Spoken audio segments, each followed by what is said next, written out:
선을 행하시나. 선한 건 좋은 것이죠. 하나님이 마음이 정결한 자, 의인들이죠. 참된 하나님의 백성에게 좋은 것을 주시는 분이다. 다른 말하면 하나님께서 의인들에게 뭘 주시는 분이? 복을 주시는 분이라고 자기가 믿고 있었다, 그 말입니다. 자, 그런데 실질적으로 그러지 못했다고 하는 것은 그가 생각하는 복, 하나님이 의인들에게 주시고자 하는 복이 본질적으로 어떤 복이냐에 대해서 그 시편 기자가 한때 잘못 생각하고 있었음을 우리가 알게 되었습니다. 오늘 우리 이 시인이 복의 개념에 대해서 원래 갖고 있었던 잘못된 개념은 뭡니까? 그것은 바로 이 땅에서 형통하고 부유하고 번영하는 그것이 바로 하나님 주신 복의 본질적인 것으로 잘못 생각했기 때문에 실망하고 실족할 뻔했다고 하는 것을 우리가 알 수가 있습니다. 우리는 찬송할 때마다 많은 복의 근원 하나님인 것입니다. 하나님 모든 복을 주시는 하나님이십니다. 특별히 하나님은 자기를 믿는 자기 백성들에게 복 주시기를 기뻐하시는 하나님이십니다. 그렇습니다. 분명히 우리 하나님은 복 주시는 하나님이십니다. 그러나 하나님께서 우리 믿는 자들에게 주시고자 하는 가장 좋은 복과 우리 인간들이 가장 받고 싶어하는 복 사이에는 상당한 격차와 차이가 있다고 하는 것입니다. 다시 말해서 하나님이 주신 복의 본질에 대해서 우리가 잘못된 생각을 갖게 될 때 우리는 흔히 실망하거나 좌절하거나 신앙이 흔들리게 되는 것입니다. 여러분, 우리는 기독교인으로서 우리가 하나님으로부터 받아 누리는 축복을 두 가지로 나눠볼 수가 있습니다. 즉, 이 세상에 사는 동안에 건강하고 장수하고 부귀를 누리는 등의 그런 외형적인 복을 현세적 축복이라고 한다면 하나님과의 관계에서 하나님과 인격적인 바른 관계와 맺어 있는 것, 그것을 우리가 영적인 축복이라고 할 수가 있습니다. 그런 가운데 우리가 이 땅에서 누리는 현세적인 축복이 상대적인 축복이라고 한다면 하나님과의 관계가 바로 되어 있는 영적인 축복은 절대적인 축복이라고 할 수가 있어요. 그런데 우리나라 사람들은 예로부터 뭐예요? 오복이라고 하는 것을 꼽아봤죠. 그렇죠? 오복이 뭡니까? 수, 부, 강령, 유호도, 고종명. 그렇죠? 한마디로 쉽게 하면 오래오래 잘 살고 건강하게 살고 부유하게 살고 뭡니까? 고난이 없는 것, 그것을 오복이라고 하는 것입니다. 근데 이것이 이 복들은 다 현세적이고 물질적인 것이죠. 여기에는 무슨 어떤 윤리적인 개념이 없습니다. 그리고 하나님과의 인격적인 관계도 반영되어 있지 않습니다. 뭐 그 과정이 어떻든 하나님을 믿든 안 믿든 어떡합니까? 또 윤리적으로 선하든 그렇지 못하든 간에 어쨌든 부유하게 되고 건강하고 장수하고 자녀 많이 놓고 평안하고 그러면 그것은 복이 있다 하는 것이 우리나라 사람들이 갖고 있는 오복의 개념이라고 하는 것이죠. 그리고 이 오복의 개념, 이런 현세적인 복의 개념과 기독교 신앙이 만났습니다. 거기서 생겨나게 되는 것이 바로 기복신앙이라 하는 것이죠. 하나님 열심히 믿으면 어떻게 된다? 부유하게 되고 장수하게 되고 건강하게 되고 뭡니까? 사업도 잘 되고 통통하게 된다. 평안하게 된다. 오히려 고난도 없어진다. 이러한 그 복의 개념이 기독교 안에까지 들어오게 되었다고 하는 것입니다. 그러나 우리가 성경을 잘 연구해 보면 성경에서 말하는 복의 개념은 이러한 우리 한국 사람들이 갖고 있는 종래의 그런 오복 개념과는 상당히 다른 것을 알 수가 있습니다. 지난주에도 말씀을 드렸는데, 서시에서 말씀드렸는데 복 있는 사람은 할 때 그게 아슈레이 하이쉬에서 복이란 히브리어가 아슈라고 했어요. 그러니까 아슈라는 말의 원래 의미는 바른 길을 걷는다 하는 거예요. 바른 길을 걷는다. 다음에 무엇이 복이냐? 하나님이 정해놓으신 길이 있는데 그 길을 걷는 것이 복이다. 그렇게 히브리어는 원래 말하고 있다는 것입니다.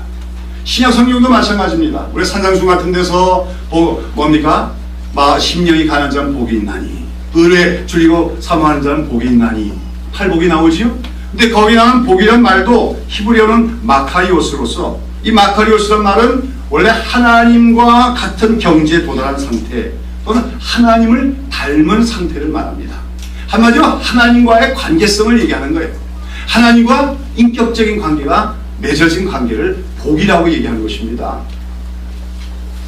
한마디로 그러니까 우리가 신과 성경 전체는 무엇을 복이라고 얘기하고 있습니까?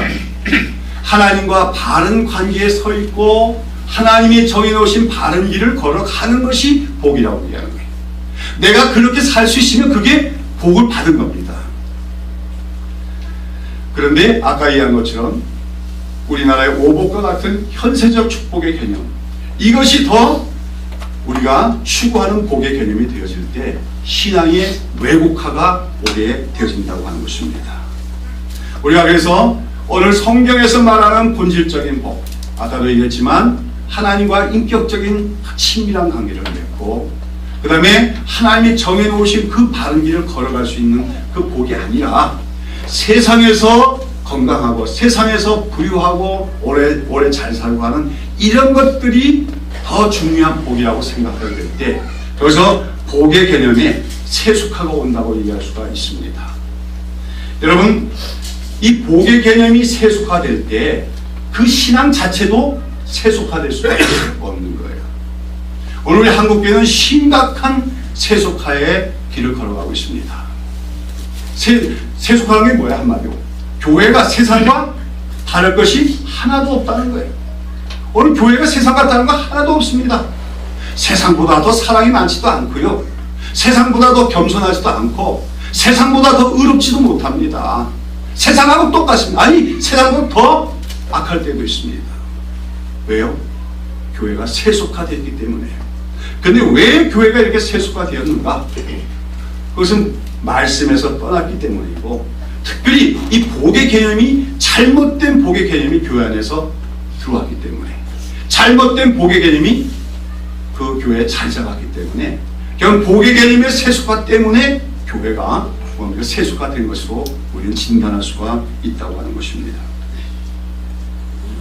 여러분, 오늘 이 시편 73편은 바로 오늘날 그런 한국교회의 잘못된 축복 개념, 이것을 바로 잡을 수 있는 시편이라고 할 수가 있는 것입니다.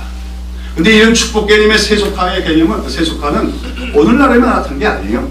구약 시대의 이스라엘 백성들도 바로 이런 잘못된 복의 개념을 갖고 하나님을 믿은 것 때문에 결국 나중에 우상숭배도 하게 되고 혼합주의적인 신앙의 형태로 가다가 하나님의 심판을 받게 되는 것입니다.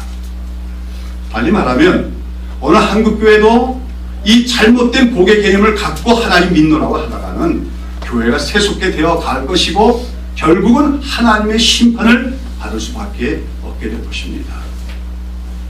오늘 교회가 개혁되어야 된다고 얘기합니다만은 그 중에 하나는 복의 개념이 개혁이 되어야 돼요. 바른 개념으로 변화되어야 돼요. 성경이 말하는 참된 복의 개념으로 돌아가야 된다고 하는 것입니다. 자, 그러면 무엇이 참된 복이냐?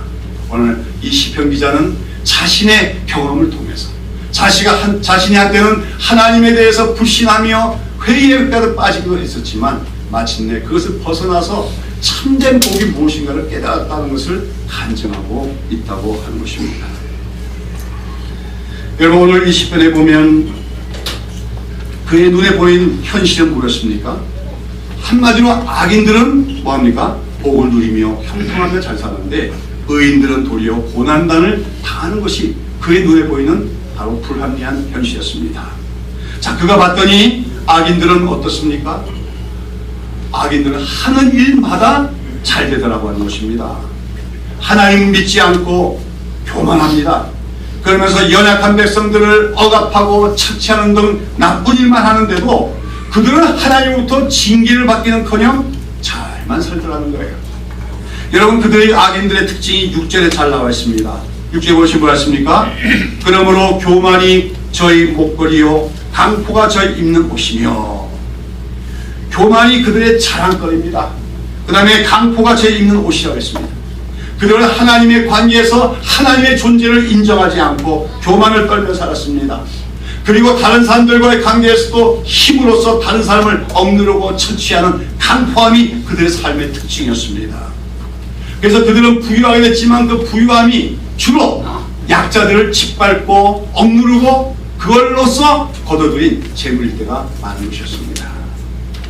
자, 그래가지고 그들이 그렇게 불의하게 강포로서 교만하게 살아가면서 번 돈으로 얼마나 잘 먹고 잘 지냈는지 눈두덩이에 살이 붙을 지경이었습니다. 그리고 또 그들은 하는 일마다 잘 돼요. 소욕이 그들의 저희 소득은 마음의 소원보다 진하네요. 자기들이 소원하는 것보다 더 많은 것을 거둬낼 정도로 하는 일마다 잘 됩니다. 그런데 시편 기자를 답답하게 만드는 건 뭡니까? 그런 그들에게 하나님의 징계가 없더라고 하는 것이죠. 천벌을 받을 놈 그런 말이 있는데 분명히 저놈은 천벌을 받을 놈인데 천벌 받지 않아요. 건강하게 오래오래 삽니다. 우리나라 그런 사람 많잖아요. 전직 대통령 중에서도 천벌 받지 않습니다. 자식들도 잘 삽니다. 자, 그런데 그들이 얼마나 자신만만하게 살고 하는 일마다 잘 되는지 4절에 보면 죽는 때에도 고통이 없고 그 힘이 건강한 거였어요. 이게 무슨 말입니까? 아마 이 시편 기자는 그 악인들이 그처럼 불의하게 살아가고 악하게 살아가고 약자를 짓밟고 교만하게 살고 그러면서 부유하게 되고 권세를 누리고 하는 걸 보면서 속으로 아마 별렀는지 몰라요. 그렇죠? 두고 보자. 네가 이 땅에 사는 동안은 그렇게 악하게 살다가도 죽을 때는 반드시 고통을 받으며 죽을 것이다. 그렇죠? 아주 그냥 고통스러운 질병에 걸려가지고 그냥 신음하고 고통스럽고 막 그러다가 사람들이 너 이를 갈면서 고통스러워하며 죽을 것을 보게 될 것이다. 아마 그런 기대를 했었는지 몰라요. 근데 어떻더라고요? 죽는 때에도 뭐가 없어요? 고통이 없어요. 죽는 때에도 고통이 없어요. 최고급 병원에 1등실에 VIP실에 딱 입원해가지고 어떡합니까? 자식들 다 불러놓고 유산분배 다 해주고 평안하게 껄껄껄껄 웃으면서 죽어요.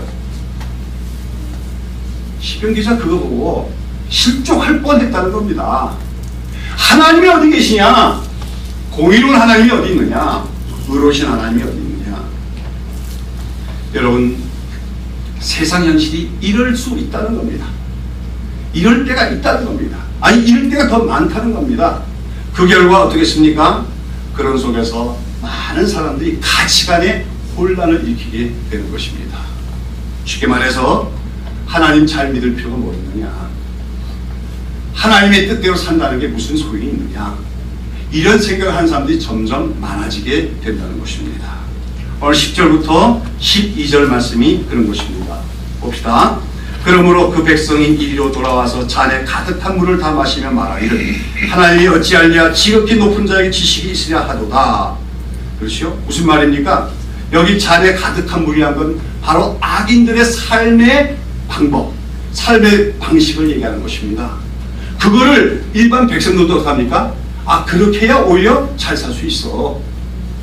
조금 남도 속일 줄 알아야 되고, 그렇죠? 불의도 행하고 그래야 잘 살 수 있어. 이렇게 생각하기 시작하더라는 것입니다. 그러면서 많은 사람들이 그 백성은 이스라엘 백성입니다. 하나님 믿지 않는 백성이 아니라 이스라엘 백성들 가운데 많은 백성들이 뭐라고 얘기합니까? 그 악인들의 그 잔에 가득한 물을 마시면서 그 악인들의 삶을 동경하고 따라가면서 뭐라고 하는 겁니까? 말하기를 하나님이 어찌하랴 지극히 높은 자에게 지식이 있으랴. 이스라엘 백성이니까 하나님은 믿지요. 하나님 믿는다고 하지요. 그러나 뭐라 하는 겁니까? 하나님은 이 세상 현실에 대해서 알지 못하신다. 하나님은 이 세상 현실을 관찰하지 않으신다. 하나님은 아시지 않는다. 그러니까 우리가 잘 살려면 우리는 하나님과 관계없이 우리 힘으로 힘써 살아가되 특별히 어떤 사람들의 삶의 방식을 따라야 된다고요? 그 악인들, 교만한 자들의 불의한 방식이라도 따라가서 우리도 이 땅에서 형통하고 번영하고 잘 사는 게 복이다. 이렇게 생각을 하게 되었다는 것입니다. 그런 가운데서 시편 기자 자신도 그러한 현실을 보면서 고민하다가 자칫하면 어떻게 했다고요? 실족할 뻔했다고, 미끄러질 뻔했다고 말하고 하는 것입니다. 13절부터 15절까지 보면 뭐라고 얘기합니까? 내가 내 마음을 정의하며 내 손을 씻어 무죄하다 한 것이 실로 헛되도다. 무슨 말입니까? 아마 이 사람은 경건한 가정에서 태어났겠죠. 어릴 때부터 신앙의 교육을 받았을 것입니다. 부모님으로부터 의롭게 살아라, 정직하게 살아라 가르침을 받았을 것입니다. 그렇게 살려고 노력했다는 것입니다. 죄를 짓지 않으려고 노력했다는 겁니다. 정직하게 살아보려고 노력했다는 겁니다. 그러나 그것이 다 실로 헛되도다. 내게 돌아온 것이 무엇이냐는 거예요. 그러면서 나는 종일 재앙을 보며 아침마다 징책을 보았더라. 그래서 뭐 꼭 죄를 지어서 징책을 당했다는 것보다 자기 삶에는 왠지 어려움이 많다는 거예요. 왜 그렇지? 여러 가지 고난이 많다는 거죠. 나중에 결론에서 나오겠지만 이 시인에게는 아마 질병도 있었던 것 같아요. 아까 얘기했지요? 악인들은 뭐라고요? 죽을 때까지도 고통이 없어요. 그런데 어릴 때부터 하나님의 계명을 지키며 정직하게 살라고 한 자기 자신에게는 질병도 오고 고난도 오고 또 가난도 오고 왜 이렇게 어려움이 있는지 알 수가 없다고 하는 것입니다. 그러면서 15절에 이렇게 얘기합니다. 내가 만일 스스로 이기를 내가 이렇게 말하려 하였다면 주의 아들들의 시대를 대하여 괴를 행하였으리라. 여기서 얘기하는 겁니다. 자기가 뭐라고 결론을 낼 뻔했다는 거예요.